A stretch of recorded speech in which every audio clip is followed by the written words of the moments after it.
No, Айнур барып безнең музыкант ул. Юк, Айнур ул безнең музыкант.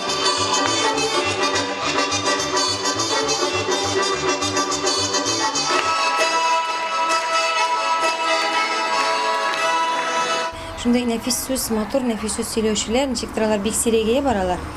Һәм сәхнәгә бит инде мәзәк, ләсән инде билдән түбән юмор сөйләүчеләр күбәеп китте. Мин моны уйладым да инде, мин әйтәм, менә ике буынны ничек тә булса, менә шулай бергә кушып, нәрсә булса бер нәрсә майтарга кирәк дигән фикер туды. Матур нәфис сүзне, матур лирик әсәрләрне дә сөйләргә кирәк. Һәм инде һәр вакытта менә бу нәфис сүзне беркайчан төшереп калдырырга ярамый, гел шырды-бырдыга, мәзәкләргә калдырырга ярамый дигән икесе бер үк фикергә киләчәкләр. Мин рәхәтләнеп ял итәчәкмен Әлфия апа. Ә сез бакча уртасында басып торып, каргаларны куркытып торырсыз.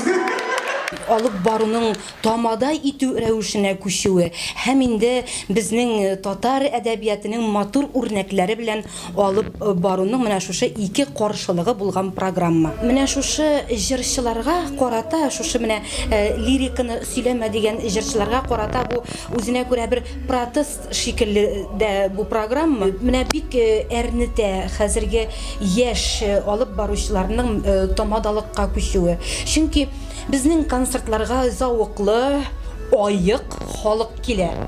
Һәм инде менә шушы теге 3 рюмкадан соң сөйләнергә тиешле тамада анекдотлары бүген сәхнәдән сөйләнә.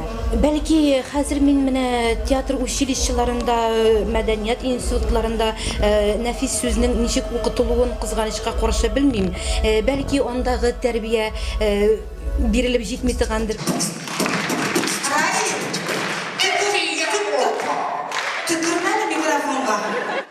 Сценарий язарга кирәк түгел. Импровизация белән алып барырга кирәк.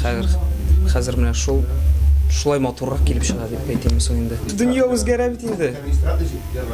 Раньше был лучше дигән әйбер бар бит инде ул. Ниже пояслар сөйләү, андай тузга язмаган сүзләр сөйләү, минемчә ул булырга тиеш түгел. Туйда да андай анекдот сөйләргә кирәк түгел. Театральный училищеда менә эстрада бүлегендә үзем укып чыктым бит инде, 4 ел. Бик әйбәт өйрәтәләр. Театральный училищеның мәктәбе бик яхшы дип шүтләнәм.